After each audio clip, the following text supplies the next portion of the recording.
Hoy, en Lo Marginal en el Centro, hablaremos acerca de los estragos de la pandemia en uno de los sectores más vulnerables, es decir, las infancias, los niños y las niñas que se han enfrentado a esta emergencia sanitaria desde una posición muy preocupante, muy problemática.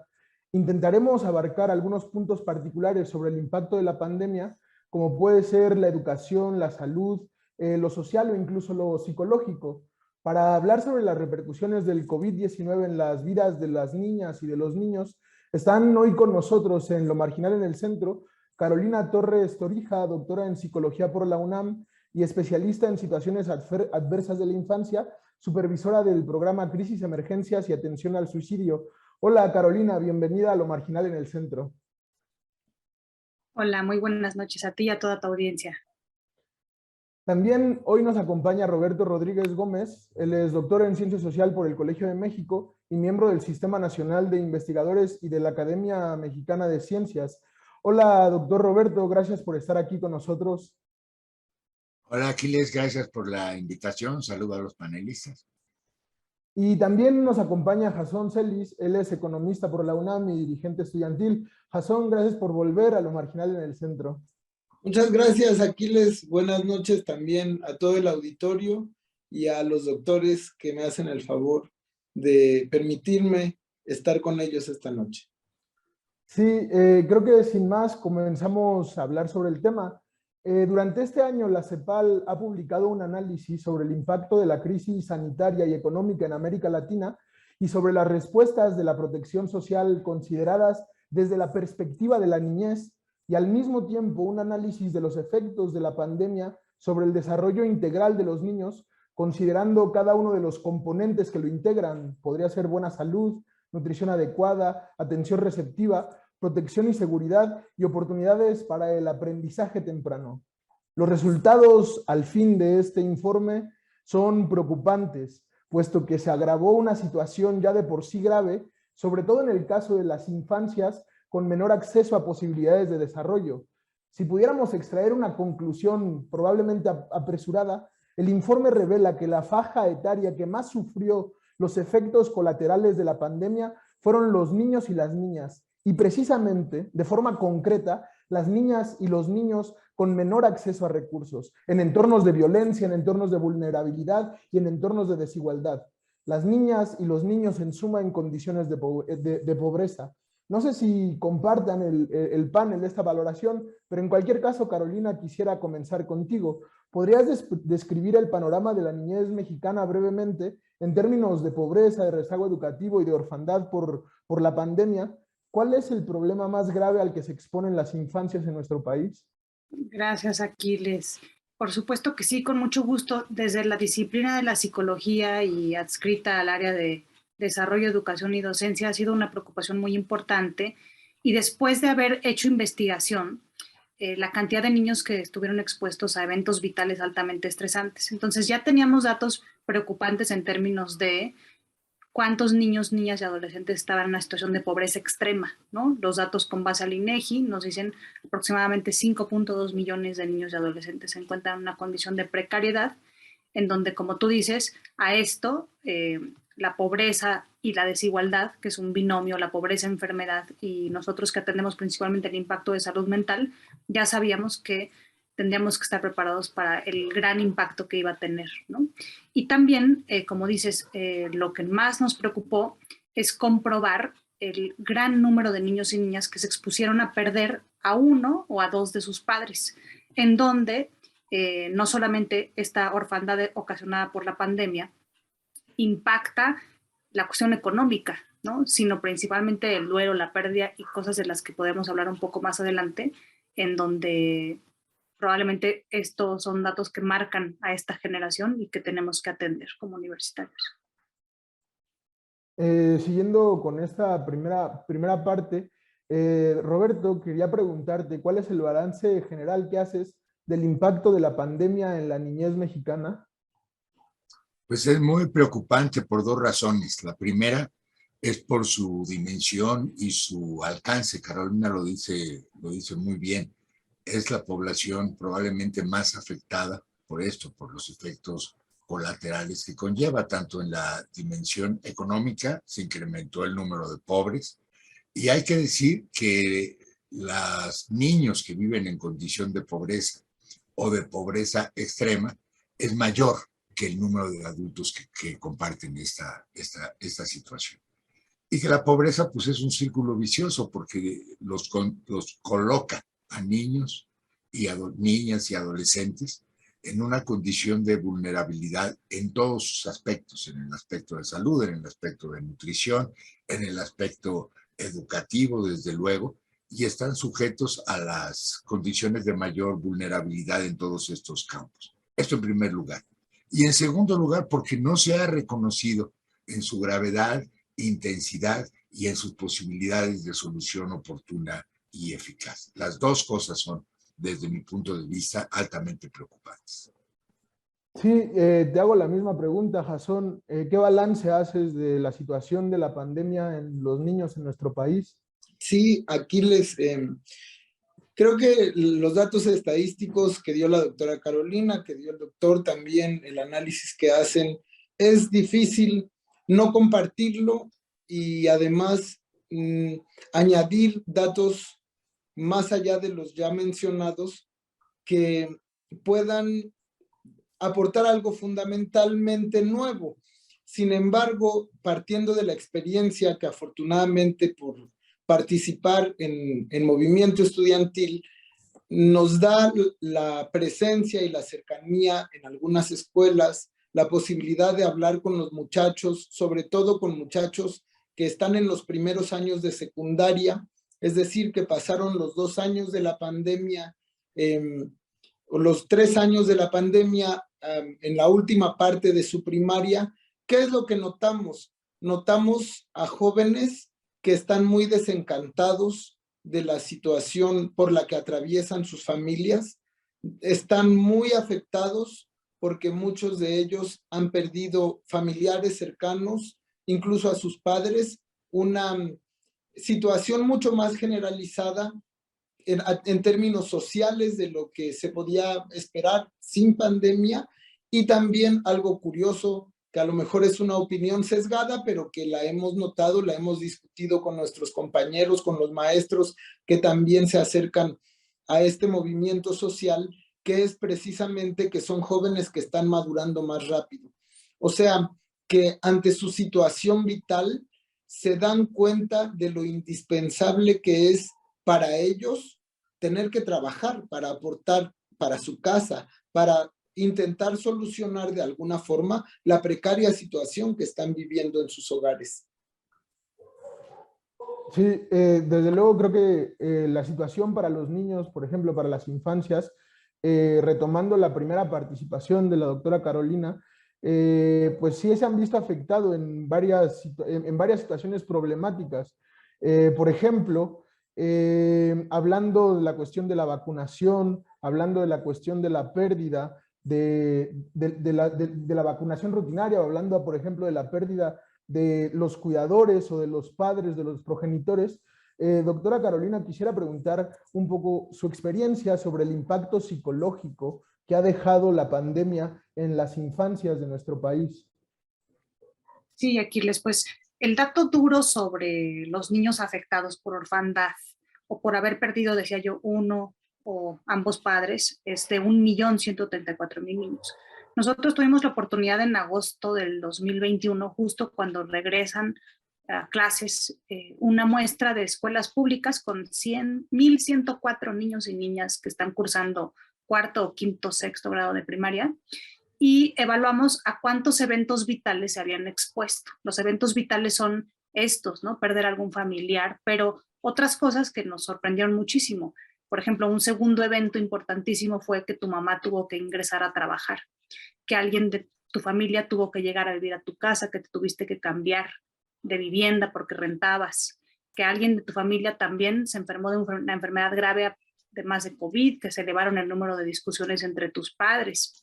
Entonces, todos estos eventos vitales, que normalmente tenemos una buena dosis y que a más eventos vitales desarrollas algo que se llama resiliencia, pero también no es como una vacuna, ¿no? Entre más vacunas te pongas, no necesariamente generas mayor inmunidad, al contrario, un exceso de eventos vitales en la infancia no generan esta respuesta de fortalecer tu sistema inmune. Entonces, en este estudio encontramos que en promedio 6.5 eventos vitales por estudiante, que son generalmente 3 eventos por semestre, pueden ser algo razonable de cambios a los que se enfrentan que te permiten desarrollar habilidades, pero estos datos nos hablan y luego lo que hicimos fue preguntarles, además de los eventos vitales a los que estuviste expuesto de cambios, de adaptación, de estrés, ¿qué síntomas de una escala de tamizaje sobre salud mental en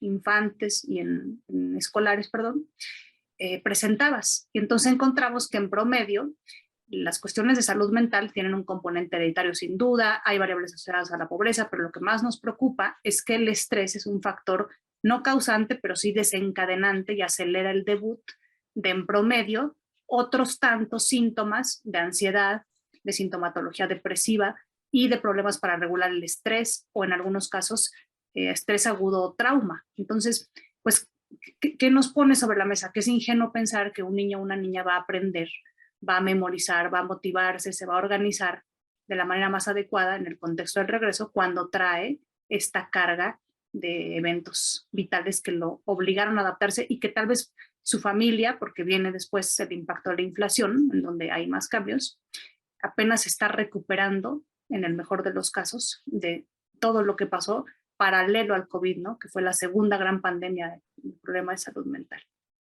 Sí, desde luego creo que es importante pensar en estos términos sobre las dificultades a las que se enfrentan también o se deberán enfrentar en estos momentos los niños y las niñas de este país. Y quiero también un poco polemizar o problematizar más bien la cuestión sobre la actuación, por ejemplo, del gobierno frente a esta situación. Y quería preguntarte, Roberto, sobre esto precisamente. ¿Cómo evalúas, por ejemplo, la actitud, las políticas estatales implementadas durante la pandemia en relación con este sector tan vulnerable como son las infancias? Me parece que fueron mínimas las que hayan estado concretamente enfocadas a la población infantil. Creo que en materia educativa, por ejemplo, la solución, la de administrar educación a través de medios audiovisuales, la televisión, el radio y las plataformas digitales, dejaron en una condición aún más vulnerable a quienes no tenían acceso a estos recursos. Ello da como resultado, por ejemplo, que una proporción muy importante de los niños que este año entran a primero de primaria no cursaron el preescolar. No lo cursaron de ninguna manera porque no tenían la posibilidad de hacerlo. Los que entran a tercero de primaria, una proporción sin duda importante no habrá tenido la oportunidad de aprender a leer y a escribir, que son habilidades fundamentales y ya están inscritos en tercero de primaria. Los que van a quinto a lo mejor no aprendieron las operaciones fundamentales. Entonces hay una pérdida de aprendizajes ya previamente logrados, pero sobre todo, y lo que es más importante, de no logrados, porque no cursaron los grados escolares respectivos. Es una ilusión, me parece, que hayan adquirido los conocimientos y destrezas indispensables a través de programas de televisión.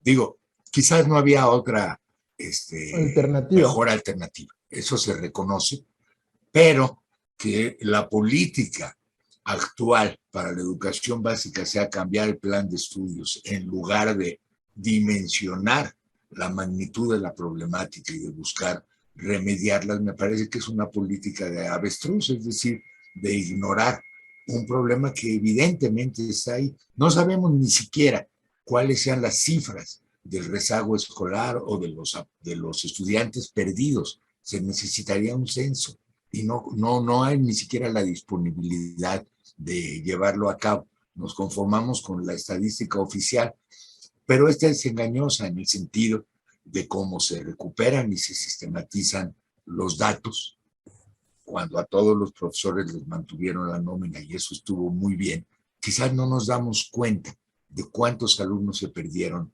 en el camino y seguiremos, digamos, con cifras de todo tipo y, digamos, sin demasiada voluntad para enfrentar esta problemática y resolverla y buscando una solución alternativa como es la modificación del currículo.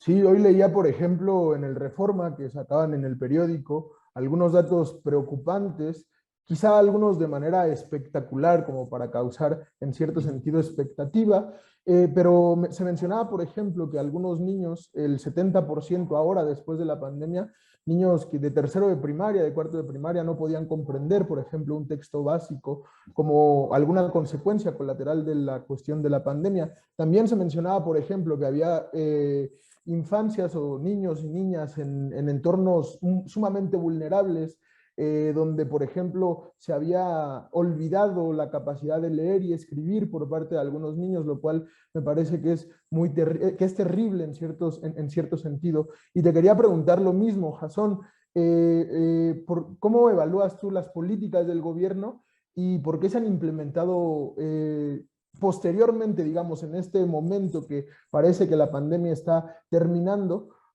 ¿Cómo evalúas, por ejemplo, las políticas educativas en las cuestiones de los niños y las niñas de este país?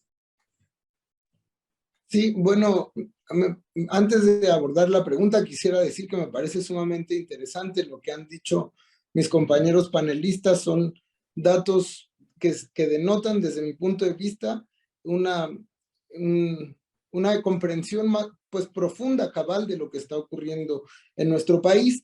Y quería también compartir una anécdota a la que nos hemos enfrentado con algunos maestros que han vertido sus opiniones en mesas de discusión sobre este problema, en donde decían las maestras de preescolar, sobre todo, que los niños que ahora se incorporaban a la escuela tenían incluso, curioso, problemas de movilidad, o sea, de entenderse a sí mismos en su corporeidad física, en un entorno pues que ya no fuera el entorno de su casa, al que pues durante tanto tiempo estuvieron atados, ¿no?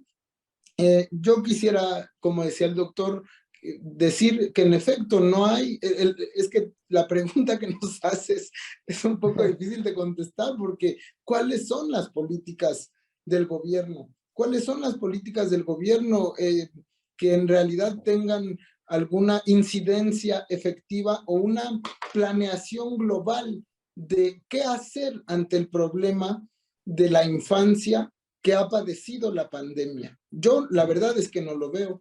Un estudio de la UNICEF, incluso anterior a la pandemia, que abarcaba un estudio desde 2019 hasta las metas puestas en 2024, decían ya desde 2019 que el problema de no poder garantizar a los niños una infancia temprana segura de los 0 a los 5 años era precisamente ese, que no había una política multidimensional que abarcara la educación, la salud, la seguridad social, el bienestar en su hogar, y que atacara de manera integral con las dependencias gubernamentales implicadas en este desarrollo para garantizar el desarrollo infantil proyectado pues a un futuro de una generación por lo menos. Ahora, el problema de la pandemia es el problema en estos años, es decir, es el problema fundamental que ha venido a trastocar todo lo que anteriormente de por sí estaba planeado. Y si de por sí eso era una carencia, ahora pues la carencia es mucho más grave. El gobierno, ya no hablemos de las otras políticas en términos generales, que han llevado, según Julio Volpinic, a que en los años de la pandemia los pobres aumenten de 90 a 100 millones de habitantes de este país, sino en otros términos, en otros ámbitos del desarrollo social. ¿Dónde están las políticas de la cuarta transformación? No existen. Sí, en este último bloque creo que les voy a hacer la misma pregunta a los tres, porque pues ya en el impasse, después en esta encrucijada tan difícil en donde nos encontramos, creo que es también importante empezar a pensar hacia dónde caminar, hacia dónde transitar para mejorar la situación de los niños y las niñas de este país. Y Carolina, quería preguntarte, ¿qué políticas consideras útiles que pudieran emplearse para construir un presente mejor para la niñez? Sí, como no, Aquiles. También cabe el momento para mencionar que efectivamente nosotros lo que estamos aquí poniendo sobre la mesa es la dificultad para poder medir la magnitud del problema cuando no tenemos los datos, cuando no se hace investigación. La propuesta que nosotros tenemos desde mi facultad es esta necesidad de, si no tenemos datos, no podemos saber a cuántos alumnos tenemos que canalizar para hacer algún tipo de intervención universal en términos de salud mental, a cuántos tenemos que canalizar para intervenciones selectivas, niños que ya traían antecedentes hereditarios, algunos datos que no habían sido atendidos o que se agravaron, y algunas indicadas, ¿no? En donde paralelo a asistir a la escuela tendría que tener algún tipo de orientación psicológica, psicoterapia, o en algunos casos tratamiento farmacológico con psiquiatría. Entonces, a mí me parece que tenemos la oportunidad desde los centros educativos de hacer encuestas de tamizaje, que tendría que ser un ejercicio permanente como el que hacemos, por ejemplo, en la universidad en el examen médico automatizado, de cómo recibimos cada año. Creo que se podría hablar al respecto de ello y que entonces tuviéramos justo bienvenido a la educación básica. En los próximos años vas a pasar la mayor parte de tu tiempo, vas a adquirir una serie de contenidos, pero también es nuestra obligación cuidarte, acompañarte en la trayectoria para prevenir este rezago y el abandono, por un lado. Pero también, y quiero mencionar, un esfuerzo que vale la pena resaltar y compartir con la audiencia, justo en agosto, posterior a esta necesidad de atender a los estudiantes, una jornada de herramientas que impartimos a más de 400 docentes del Estado de México para darles habilidades materiales y que trabajaran como ellos pudieran 30 minutos a la semana de habilidades socioemocionales dirigidas a estas problemáticas que ya comentaba.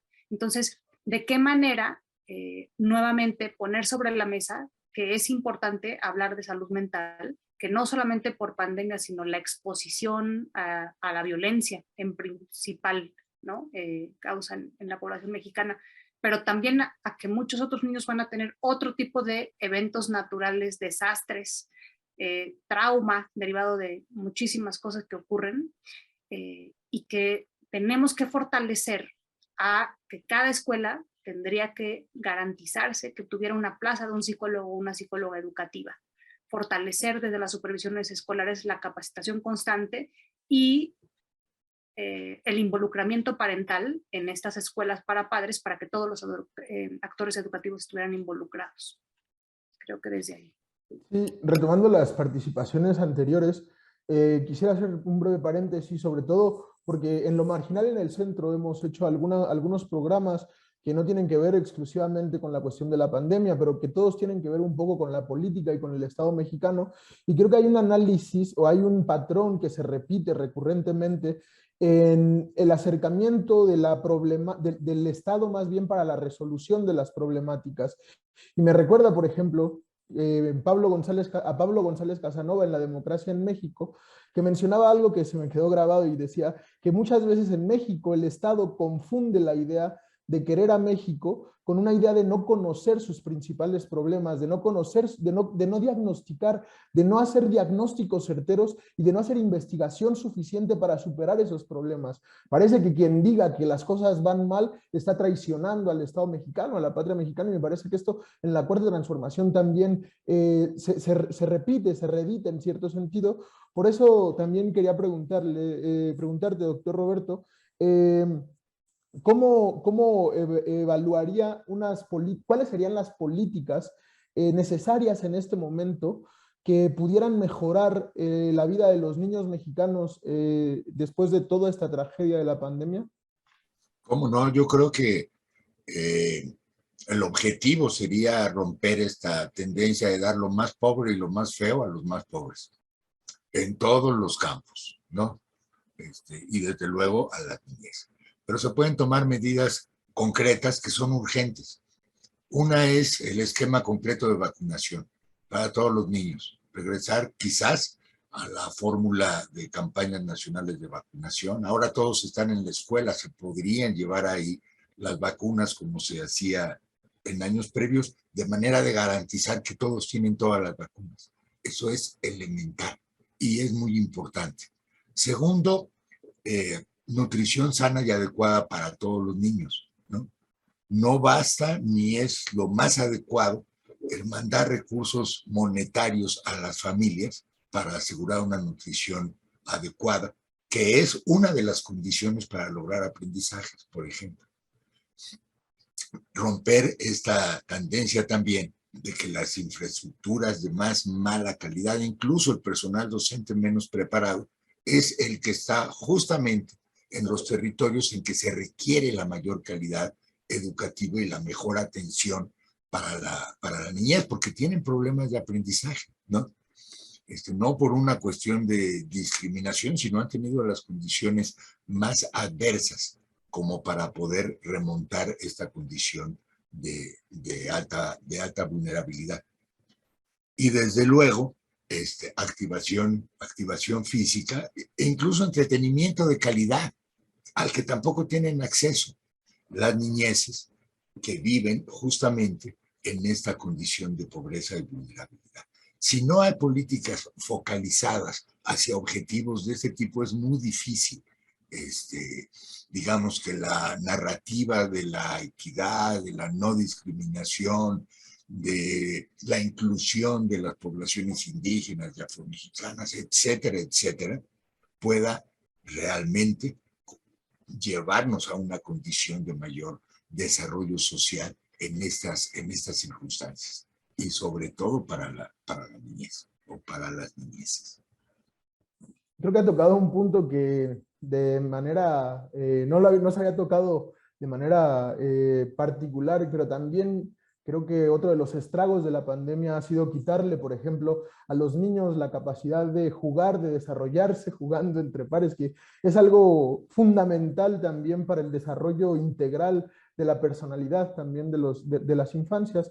Y quería terminar contigo también, Jasón, preguntándote lo mismo, ¿qué políticas serían deseables para lograr un cuidado integral para los niños y para las niñas de este país?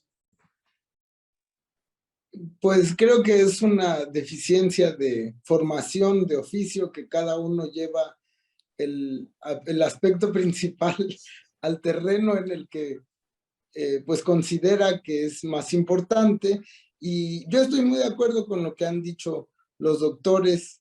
Me parecen políticas sin duda utilísimas, fundamentales, que se deben llevar a cabo, pero pues desafortunadamente desde el aspecto económico pues no se puede dejar de ver el problema fundamental, el problema general, que como dijo pues algún pensador, se sufre, todos sufrimos, pero no se sufre igual en un palacio que en una choza.